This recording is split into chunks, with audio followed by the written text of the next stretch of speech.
Welcome to another video where I cover everything that's new and all the changes made in the next season of Siege, North Star. First, I want to say thank you to Ubisoft for sponsoring this video and making it possible. They wanted me to let you know that the North Star Battle Pass is available starting today, June 14th until August 30th. It includes 100 tiers of skins, uniforms, headgears, and alpha packs. And the one item I really want to highlight is this new attachment skin. It's a beautiful blue, commonly referred to as Varsity Blue. So expect to see me running that on everything. Also included in the Battle Pass is Thunderbird with 2 weeks of exclusivity when buying the Premium Pass. And on top of all of that, Siege is currently on sale for 70% off. If you've been on the fence, now is the time to grab it. And before we get into the video, don't forget to click the link down below in the description to find out more about the Battle Pass. Now as always, we're going to start things off with a new operator, Thunderbird. Thunderbird is a 1 armor, 3 speed defender.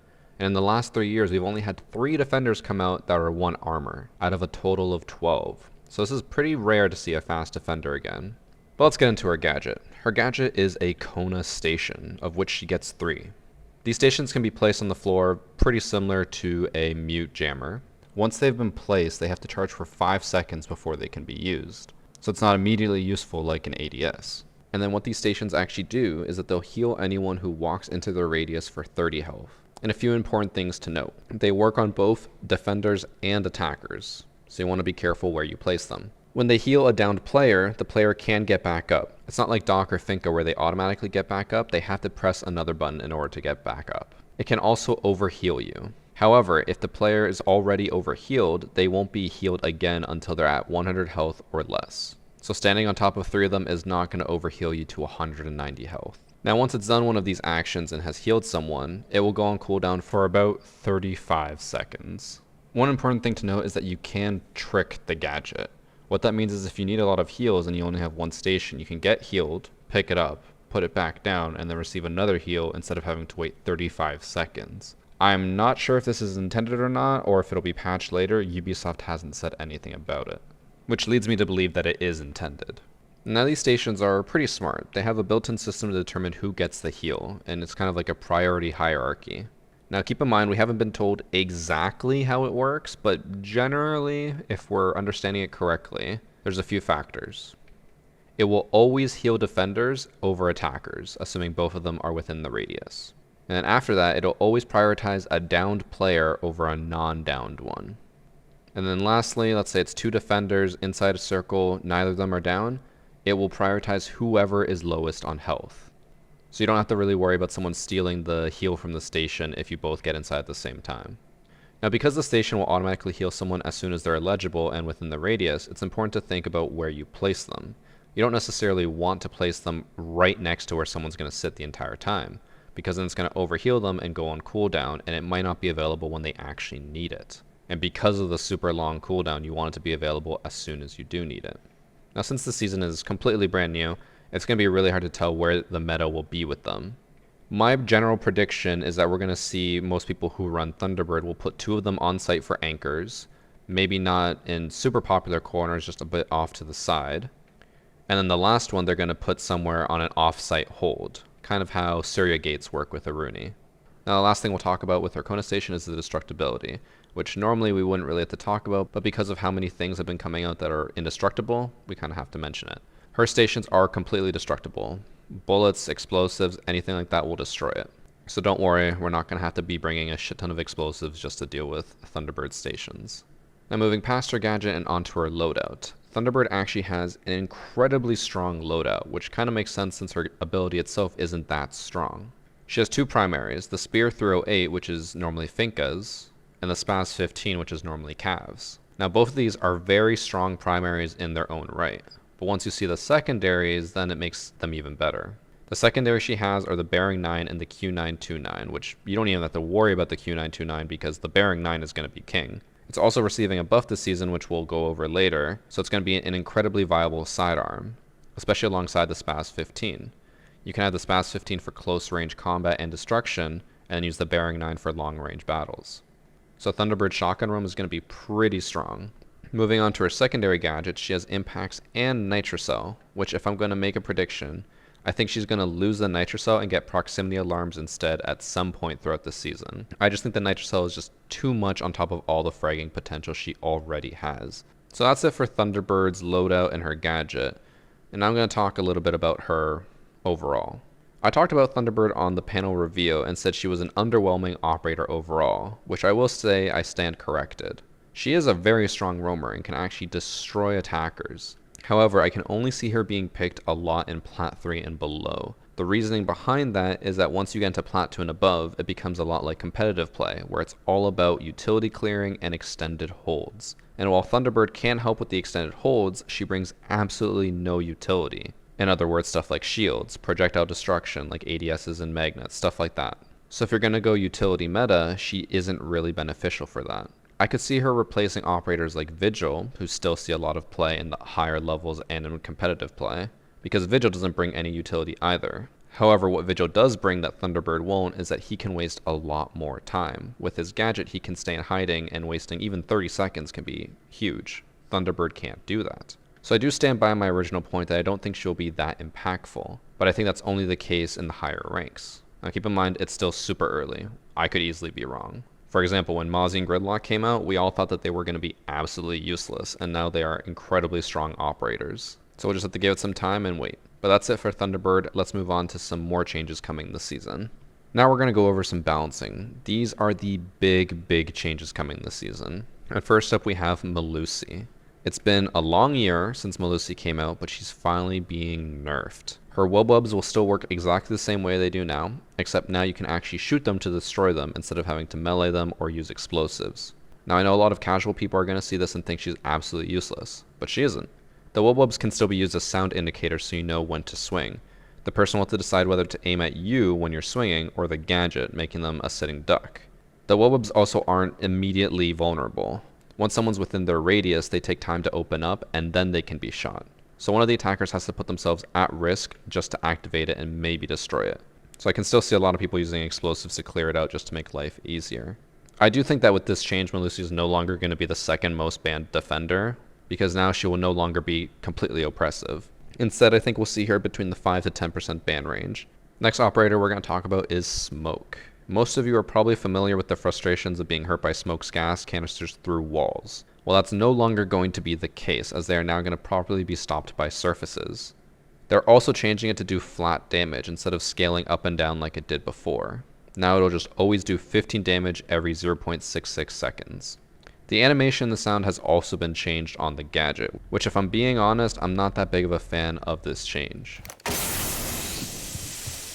But overall, it's a small price to pay for the overall change being made. Now Smoke mains will actually have to put themselves at risk to use their gas canisters, or set up differently. They can't just sit somewhere safe and clip it through the wall. So this is a big change.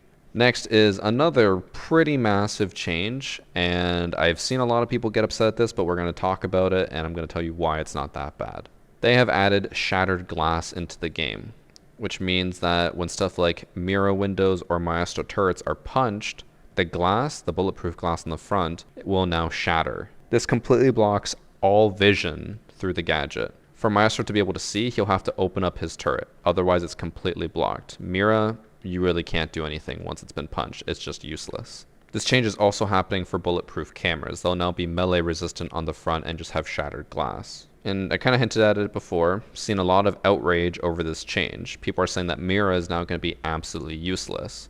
I even had Rob, who's a Mira main, talking about how she's now going to be horrible. If you're letting someone walk right up to your mirror and then punch it, then you deserve to have it be shattered. You should never have your mirror in a position where someone can just punch it for free, because then that is just outright a bad mirror. So if you're upset by this change, then that means you have to learn how to play Mira better. This change does suck for people like me who are somewhat Maestro mains, because I loved placing the camera behind attackers and having free vision and shocks on them whenever I wanted.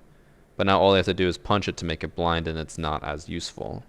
And while that does suck, it's what keeps Siege interesting. We have to adapt and move on. So I'm not going to complain about that, because I think overall it'll be better for the game. And now the last major change I want to talk about is something that actually isn't coming out with this season, and instead was in the test server. It's about Nook. For the last few test servers, Ubisoft has been putting out a few changes to Nook to see what will make her more viable, what will make her just see more play overall in Siege because it's pretty low right now. And I think most people who have played Nook would say that she is in very desperate need of a rework or a buff of some kind. And we keep seeing these changes come to test server, but nothing on live build. And unfortunately, with how few people play test server, we're not going to be able to get a good indication of whether it's good or not. So this is basically my virtual petition to Ubisoft to please bring these changes to live server and let us actually test them out in real games. And also to not make some of the changes that they did, which I haven't really talked about and I'll talk about now. For this iteration, they made it where Nook can walk through any proximity-based gadget like Grismoth's and Melusi's Wub Wubs, as long as she has her gadget activated. But they made one change to her that made her a lot worse than the previous one. The one change is that now when she has her gadget activated, she is no longer quiet. She no longer has that silent step mechanic that Cav has. They're heading in the wrong direction where they're trying to make Nook counter gadgets instead of being a sneaky operator. What I think they should be doing is combining the two. I think the last variation they had for her was the best one. She could pass by all the gadgets I'd mentioned before, including stuff like Capcan traps, and she still had her sound reduction. A lot of people might think that this makes her overpowered because she can just walk through all these dangerous things, but at the same time she's putting herself at risk going into sight and possibly dying. Even with this change, I don't think she would see too much play, but she'd definitely see more play than she does now. But please, Ubisoft, make this change, put it on live. I want to play Nook more. I want to have a reason to enjoy her. That's it for all the major changes. Now we're going to talk about some of the smaller changes. These ones in particular are about ones happening to operators. The first one we're going to talk about is Ashe. She lost one breaching round and now has 2 again, just like before. The reason why she was given 3 was to combat Melusi. With how utility heavy the meta was, we needed more ways to deal with these bulletproof gadgets. So they gave Ashe an extra round. Now that Melusi is no longer going to be a huge problem, they took it away again. And on top of that, this is where a lot of people are going to get really upset. Her R4C has been nerfed hard. I wouldn't say that it's completely unusable, but a lot of more casual players are going to really struggle with it. And I personally love this change because it forces people to get off comfort picks like Ashe. And before people say anything, I know comfort picks are nice. You get to play who you enjoy. But it makes the game very stale when everyone defaults the same stuff. So this is an overall good change. Next we have Finka. Her nano boost got reworked a little bit. It still works the same as before, except now instead of giving you a 20 HP armor shield thing, she'll just heal you for 20 HP. And if the attacker's full on health, it's just going to overheal and trickle away just like any other gadget. Don't think it'll change her pick rate or anything much, but it's just a nice quality of life change. Rook received a change that I think no one in the world had ever asked for this, but it is an amazing change and just a super simple one. Rook, when he deploys his armor, can also pick it up in one animation. All you have to do is keep holding the gadget button and you'll pick up your armor right away. Super simple and nice. Good job to Ubi on that. And now this next change for Valkyrie is kind of the opposite of Rook, a change that everyone had asked for and wasn't delivered until now. Valkyrie will now have priority over her cameras. Once she gets on them, they are hers. I believe this will work the same way as Echo and Zero in Death as well, where she doesn't have priority when dead, only when alive. I'm sure a lot of people are going to be happy about that since it would really suck when you would hop on your camera trying to see where they are and someone else is controlling it and looking around and you can't do anything about it. Anyways, moving on, Vigil. Vigil's kind of receiving the same treatment as Ashe. The K1A just got a nerf for its vertical recoil. It's going to be somewhat harder to hold now. Again, this is another good change as it's going to force people to either work harder for their kills instead of just having it given to them, or it's going to make them swap onto operators that aren't so simple and selfish. And the last operator we're going to talk about is Zero. Zero got a little rework to his cameras.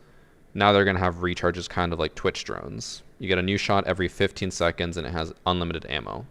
Unfortunately, I don't think this is going to matter because I've never had a camera survive for more than 2 seconds after I zap something.